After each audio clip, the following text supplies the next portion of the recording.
Cuenta regresiva para el poder. María Corina Machado y Delcy Rodríguez cara a cara en un mismo escenario. La mayor adversaria del régimen confirma su llegada al país. Venezuela en transición judicial. Cae un ex viceministro y más de 500 presos políticos continúan detenidos. Estados Unidos acelera el reordenamiento global. Furia épica golpea a Irán y empuja al mundo a mirar las reservas de Venezuela. Les contamos. Cuando un país busca su libertad, cada noticia cuenta y cada día importa. Bienvenidos sean todos a la emisión matutina de Impacto Venezuela de este lunes 2 de marzo de 2026. Soy Mildred Manrique. Comenzamos. La líder opositora y Premio Nobel de la Paz, María Corina Machado, anuncia su regreso al país tras más de 80 días en el exilio. Sin embargo, el chavismo, aún en control del territorio y bajo presiones internas, mantiene vigilancia y amenazas sobre la disidencia. Este retorno no es solo un viaje, sino una prueba de poder. Quique Frías con los detalles. La líder de la oposición venezolana, María Corina Machado, se compromete a regresar a Venezuela. Voy a regresar en pocas semanas a Venezuela. Quiero hacerlo como también lo desean cientos y miles de exiliados venezolanos en el mundo entero. Pero el chavismo en esta etapa de tutela estadounidense no parece estar dispuesto a permitirlo, y no es una apreciación, es lo que desde el propio régimen han dicho en las últimas semanas. Y sobre María Corina Machado, debe responder al país porque ha pedido la invasión de Venezuela, debe responder al país porque aplaudió una agresión militar externa contra Venezuela. Hay muchos aspectos donde esta persona deberá responder a Venezuela. ¿En serio creyeron que la amnistía iba a perdonar a quienes pusieron bombas e intervención militar extranjera? La Premio Nobel de la Paz, debido a sus posiciones a favor de democratizar y reinstitucionalizar Venezuela a profundidad, fue inhabilitada por 15 años por un chavismo que no solamente le cierra el paso al poder, es que tampoco le permite poner su nombre en unas elecciones. Si María Corina quiere revalidar y unificar el sector mayoritario que ella lidera, cuyo pilar está basado en la legitimidad popular, lo cual le permitiría posicionarse como el interlocutor indiscutible de la voluntad popular venezolana para construir la transición, pues tiene que intentar regresar a Venezuela como ya lo ha anunciado. Queda claro que el chavismo escucha y ejecuta solamente lo que le dictan desde la Casa Blanca y la reciente postura de Miraflores respecto al caso Irán lo demuestra. A pesar de su ensañamiento con Machado, ¿pudiera haber una reconsideración si el gobierno estadounidense le hace una llamada a Delcy Rodríguez? Pues el actual régimen aún mantiene características de autoritarismo y despotismo. Por ejemplo, la ley de amnistía que se aprobó contiene elementos para evitar el ingreso de María Corina y otros exiliados, o en caso de que puedan ingresar, contiene elementos para limitar sus libertades y sus derechos. El régimen de los Rodríguez se ensaña contra quienes alzaron su voz para una intervención en Venezuela ante la deriva autoritaria, pero no se alza contra el que ejecutó la propia intervención. Es el sentir de los venezolanos, que como amigos que somos de Estados Unidos y de todos los países del mundo, que ya cese el bloqueo y las sanciones contra Venezuela. Un reciente estudio realizado por Atlas Intel reveló que 51% de los venezolanos cree que el país está mejor actualmente que cuando Nicolás Maduro era el zar de Miraflores. Otro 62% muestra esperanza que el país mejore más este 2026. Pero otra realidad puede golpear las ilusiones de millones de personas: el control territorial de los colectivos chavistas. Bueno, ellos se han aplacado bastante, se han tranquilizado, pero todavía se utilizan mucho las zonas por aquí en Caracas. Sobre todo la zona del centro, Miraflores. No están como antes pidiendo cédula. También se acabó eso de que te pedían el celular, eso ya no lo hacen. Más bien andan haciendo jornadas de salud con esta gente, los consejos comunales, y ahí están ayudando. Las propias contradicciones entre el chavismo entregado del clan Rodríguez y el chavismo radical liderado por Diosdado Cabello dejan a la deriva el actuar de los colectivos, que han tenido que refinar un poco sus prácticas, pero siguen muy presentes territorialmente. Igual se dejan ver en la calle, también en los locales donde se reúnen y tal. Y ellos se siguen reuniendo y monitorean todo lo que tiene que ver también con la jornada de entrega de alimentos en los barrios. La liberación de los presos políticos y la discusión de ampliar la ley de amnistía son indicios de que hay una transición a un país democrático amplio, pero no quiere decir que eso ya exista. La full democracy, pedida por Machado, será puesta a prueba si en las próximas semanas el régimen le permite regresar al país. Reportó para ustedes Quique Frías, Impacto Venezuela. Momento de interactuar con la pregunta del día de Impacto Venezuela, disponible de lunes a viernes en todas nuestras plataformas digitales. La de hoy es la siguiente. El posible regreso de María Corina Machado a Venezuela en las próximas semanas no solo pone a prueba el poder, sino también pone a prueba las expectativas del país. Pero, ¿crees que el gobierno de Delcy Rodríguez esté preparado para convivir con su principal adversaria? ¿La dejará entrar? Argumenta tu respuesta, los comentarios están a tu disposición. Te leemos en la emisión estelar.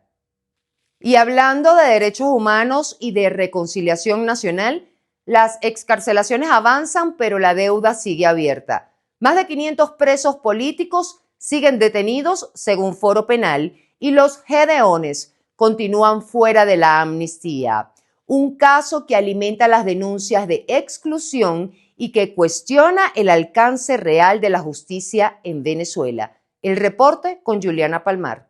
A pesar del anuncio del presidente de la Comisión de Seguimiento de la Ley de Amnistía, Jorge Arreaza, sobre la excarcelación de 31 militares, las cifras oficiales continúan mostrando divergencias. Según registros de Foro Penal, se liberaron solo 8 militares y de la incursión militar fallida de los gedeones, 32 funcionarios castrenses siguen excluidos de los beneficios legales, lo que profundiza la percepción de deuda pendiente del gobierno con estos casos. Es falso que los gedeones fueron liberados. Recordarles que los gedeones se encuentran recluidos en el fuerte militar Guaycaipuro, 32, en Yare 3, 5 gedeones, 3 drones, Rodeo 1, Ramo Verde y las mujeres en Inox. Para desmentir esa información y hacer el llamado nuevamente a la libertad de mis hijos y todos los presos políticos. La falta de transparencia en el proceso mantiene indignados a los familiares de presos políticos y militares, quienes continúan con protestas y vigilias exigiendo justicia y liberaciones claras. Parientes de los gedeones han denunciado agresiones físicas, mientras que otros familiares recorrieron varios centros de detención en Caracas, en la denominada Peregrinación de la Solidaridad, para pedir la liberación de todos los detenidos. ¿Por qué no liberan a los militares el régimen? Desde antes, ¿por qué volvieron a meter preso a Baduel? ¿Por qué lo sostuvieron preso a pesar del tiempo y de haber cumplido una condena? ¿Por qué varios de los presos militares que han estado detenidos y han cumplido parte del cuadro volvieron a meterlo preso, volvieron a colocarlo en otra cárcel? ¿Por qué actualmente está pasando eso? Bueno, porque hay un temor y que no es al individuo, es al modelo de articulación que representa esta persona. Por un lado está la masa civil movilizada, pero por otro lado están los militares. Está el liderazgo político, pero también está el liderazgo militar con legitimidad interna. Mientras, en el Rodeo 1, 18 ciudadanos colombianos se mantienen en huelga de hambre al denunciar que también quedan por fuera de la aplicación de la ley de amnistía. Exigen su inclusión en la ley. Esta protesta coincide con reportes de familiares y defensores sobre el deterioro de la salud de varios detenidos, especialmente en el fuerte Guaycaipuro, donde aseguran que hay militares enfermos tras presuntas torturas. Cierto es que mi esposo fue golpeado, torturado en Yare, porque él siempre se mantuvo en una celda de castigo, llaman el Tigrito, aislado, y en horas de una madrugada alguien se apiadó de él y le fue a llevar un poquito de pan. Lo capturaron entre 8 custodios, y le dieron golpes, lo privaron, él vomitó sangre, perdió el conocimiento, le partieron la cara, tabique, bueno. La exclusión de los militares políticos o presos políticos del proceso de amnistía no obedece criterios jurídicos. Responde políticamente a la preservación del control de la Fuerza Armada, a prevenir de la articulación cívico-militar, a eliminar de referentes internos de legitimidad a los militares que están dentro de los cuarteles y a bloquear cualquier potencial testigo en proceso de justicia transicional. Esto es una decisión de seguridad de poder, no de derecho. Y ellos lo saben porque tienen el poder todavía sustentado.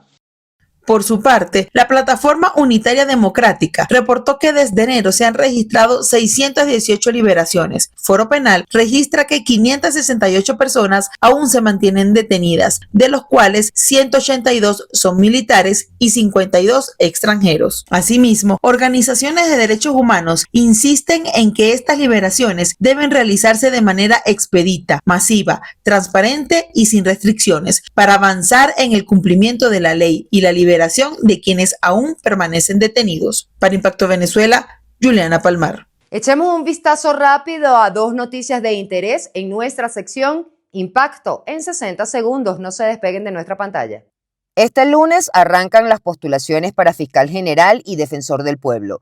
Tras las recientes renuncias de Tarek William Saab y Alfredo Ruiz, este 2 de marzo inicia el proceso de postulaciones para seleccionar a los nuevos titulares de la Fiscalía General y la Defensoría del Pueblo de Venezuela, el cual se extenderá hasta el 9 de marzo. Una comisión parlamentaria plural será la encargada de evaluar los perfiles de los aspirantes. Los requisitos serán publicados en medios nacionales y posteriormente se presentará una lista definitiva ante la Asamblea Nacional para su designación. El vicepresidente de la comisión, diputado Bernabé Gutiérrez, afirmó que el país atraviesa una nueva etapa y aseguró que las instituciones deben convertirse en garantía de transparencia, por lo que llamó a la ciudadanía a confiar en el proceso. Detienen al ex viceministro de Deporte Alexander Mimou Vargas. Funcionarios de la División de Contrainteligencia Militar detuvieron este sábado 28 de febrero al ex viceministro de Deporte Alexander Vargas, conocido colaborador de Nicolás Maduro y figura clave en el movimiento por la paz y por la vida. Aunque las razones oficiales de su arresto aún no han sido precisadas, el ex basquetbolista se mantiene bajo custodia. En redes sociales circularon imágenes del momento del arresto en el que se observa a Mimou Vargas salir con las manos esposadas de uno de los gimnasios verticales construidos en Caracas. Actualmente, Mimou es el presidente del Club Fontinos del Táchira, equipo de la Superliga Profesional de Baloncesto. En otras noticias, el presidente Donald Trump afirmó este domingo que está dispuesto a negociar con el nuevo régimen iraní tras la muerte del líder supremo de la República Islámica, el ayatolá Ali Jamenei, en el ataque conjunto de Israel y Estados Unidos en Irán. Las autoridades de ese país juraron venganza. Donald Trump declaró que tomó la determinación de lanzar la Operación Furia Épica para terminar definitivamente con el sistema actual de Irán, tras dar por fracasadas las negociaciones nucleares. Además, afirmó que Teherán tardó demasiado en querer llegar a un acuerdo. El republicano justificó el ataque como un paso necesario para el orden mundial y aseguró que todo el mando militar iraní desapareció. I once again urge the Revolutionary Guard, the Iranian military, police, to lay down your arms and receive full immunity or face certain death. It will be certain death. Won't be pretty. I call upon all Iranian patriots who yearn for freedom to seize this moment, to be brave, be bold, be heroic, and take back your country. America is with you. Furia Épica dejó 3 militares estadounidenses sin vida y otros 5 gravemente heridos, según informó el Comando Central de las Fuerzas Armadas. Mientras que del lado iraní, la Media Luna Roja anunció más de 200 fallecidos y 700 heridos tras los ataques. Líderes mundiales no dudaron en reaccionar ante el peligro nuclear que esta situación representa. Instaron a la paz y a la seguridad. Estamos presenciando una grave amenaza a la paz y la seguridad internacionales. La acción militar conlleva el riesgo de desencadenar una cadena de acontecimientos incontrolable en la región más volátil del mundo. Deploramos los ataques de esta mañana que no solo violan claramente la soberanía de Irán, sino también amenazan la paz del amigo y hermano pueblo iraní.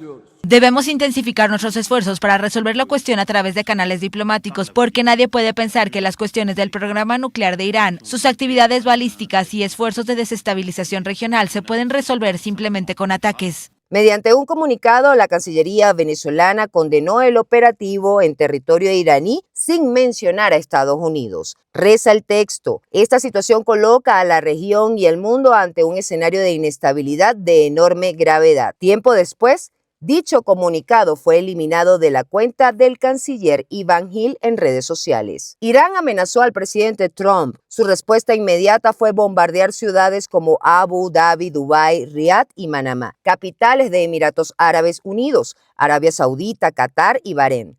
Cabe destacar que Estados Unidos tiene varias bases militares en países del Golfo Pérsico. Otra consecuencia global de esta operación militar fue la interrupción aérea en el Golfo, la cual afectó a cientos de miles de pasajeros en el mundo por el alcance crucial que este representa para las aerolíneas internacionales.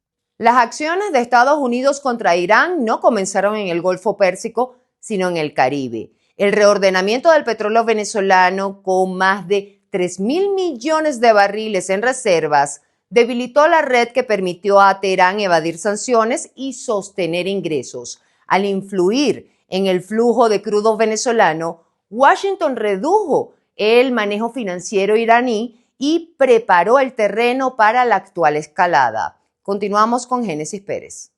Tras el movimiento político y judicial ejecutado el 3 de enero contra el entorno de Nicolás Maduro, el tablero cambió. Caracas dejó de ser vista exclusivamente como un foco de inestabilidad regional y pasó a convertirse en una variable estratégica dentro del juego energético global. Venezuela posee las mayores reservas probadas de petróleo del mundo, alrededor del 17% del total según datos de la OPEP. Durante años, esas reservas sirvieron para financiar alianzas con actores como Irán, Rusia y China, permitiendo a Teherán amortiguar el impacto de las sanciones occidentales mediante intercambios de crudo, asistencia técnica y esquemas de triangulación comercial. Por eso yo sostengo que hay un viraje en la política exterior norteamericana. Latinoamérica y el Caribe son importantes para los Estados Unidos y ese mensaje lo están enviando directamente a Rusia, a China, a Irán, que son potencias extracontinentales que buscan tener una injerencia mayor en nuestro continente. Con más de 300.000 millones de barriles en reservas, Venezuela facilitó durante años operaciones que pudieron movilizar entre 7.000 y 8.000 millones de dólares, además de intercambios de millones de barriles, incluidos cargamentos cercanos a 1.8 millones que ayudaron a evadir sanciones. Lo que ocurre en Irán también pasa por Caracas, porque el mercado petrolero es un sistema interconectado. Si Washington logra influir en el flujo del crudo venezolano, amplía su margen de maniobra frente a Teherán, especialmente en un contexto donde cada tensión en el estrecho de Hormuz impacta precios y suministros globales. Menos capacidad de maniobra para Irán significa más espacio para la estrategia estadounidense. Hoy estamos ante el ajedrez de mundial para un reacomodamiento en el orden internacional. Y creo que se están jugando en el escenario de lo que está pasando en el Medio Oriente, Ucrania, Rusia y ahora Latinoamérica. Y esto al final va a dar una claridad en el tiempo de cómo van a quedar las fichas en el tablero internacional. En ese escenario, Venezuela deja de ser solo un expediente diplomático y se convierte en el factor donde energía, poder y política se superponen. Controlar su petróleo no es únicamente un asunto económico, es mover una pieza que repercute simultáneamente en América Latina, Oriente Medio y el equilibrio energético mundial. Génesis Pérez para Impacto Venezuela. Amigos, muchas gracias por acompañarnos en esta su ventana informativa. Síganos en web y redes sociales como @ImpactoVE. Suscríbanse y activen las notificaciones en YouTube. Manténganse siempre bien informados. Que la esperanza guíe su día. Nos vemos mañana.